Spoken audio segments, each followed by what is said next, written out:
दोनों द्वारा रिहर्सल किया जा रहा था और उसके बाद यानी कि 8 दिन बाद इस घटना को अंजाम दिया गया है, जिसमें सौरभ के पे लगातार चाकू से वार किए गए थे। उसकी जो गर्दन है वो धड़ से अलग हो गई थी, जो हाथ के पंजे वो काटे गए थे। तमाम इन चीजों को लेकर इनका जो है लगातार इस चीज पर जो है काफी लंबे समय से ये लोग सोच रहे थे कि आखिरकार किस तरह इस घटना को अंजाम दें।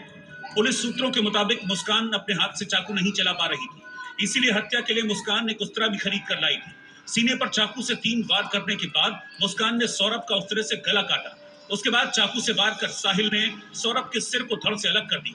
पुलिस ने वारदात में शामिल उस्तरे को भी बरामद कर लिया। फॉरेंसिक टीम को उस्तरे पर सौरभ के खून के निशान भी मिल गए।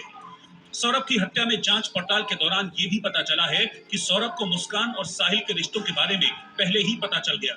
सौरभ का लंदन का वीजा भी एक्सपायर हो रहा था, लिहाजा वीजा एक्सपायर होने के बाद वो दोबारा वीजा बनवाने के लिए यहाँ आया और इस बार वो अपनी बेटी को भी अपने साथ ले जाना चाहता था। उसने बेटी के पासपोर्ट के लिए भी ऑनलाइन आवेदन कर दिया था। हालांकि सौरभ मुस्कान को भी लंदन ले जाना चाहता था, लेकिन उसने जाने से मना कर दिया था।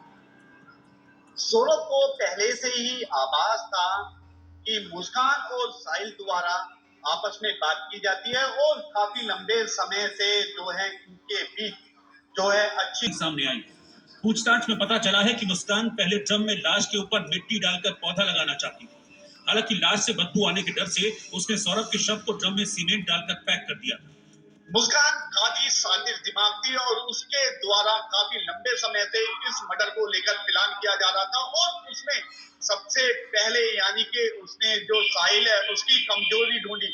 यानी कि कमजोरी जो साहिल है वो तांत्रिक विद्या पर विश्वास रखता था और ड्रम में सीमेंट डाला गया था, ऊपर से बंद कर दिया था।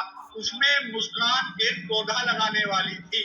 सौरभ की कत्ल के बाद मुस्कान और साहिल कसौल जाते हुए वहां रहते हुए डेली 2 बोतल शराब खरीदते। सौरभ हर महीने महज 10,000 रुपए खर्चे के लिए मुस्कान को भेजा करता था। इस बात से मुस्कान बेहद नाराज थी, क्योंकि 10,000 रुपए घर के खर्चों में खत्म हो जाते थे और नशे के लिए उसको कहीं और से पैसों का जुगाड़ करना पड़ता था। सूत्रों के मुताबिक मुस्कान और साहिल डेली 2 बोतल शराब खरीदते थे। मुस्कान 2 बोतल शराब रोज पी जाती थी। इसके अलावा नशे के लिए जो भी खर्चा होता वो सौरभ के यूपीआई अकाउंट से ही किया जाता था। मुस्कान और साहिल ने कैश में कोई खरीदारी नहीं की।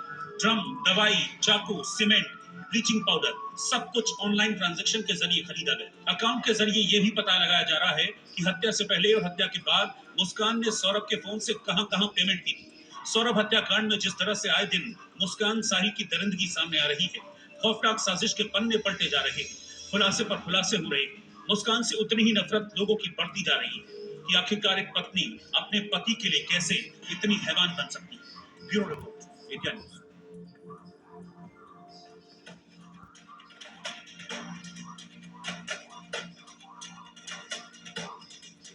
मेरठ के सौरभ हत्याकांड में बड़ा अपडेट ये आया है कि सौरभ की जगह पर पहुंची है फॉरेंसिक पुलिस की टीम।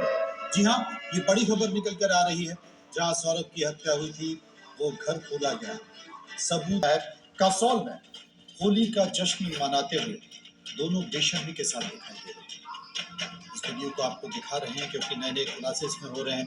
अभी पंकज बता रहे थे कि किस तरीके से वो टीम पहुंची है और तमाम सब तथ्यों को सबूतों को जुटाने की कोशिश कर रहे हैं।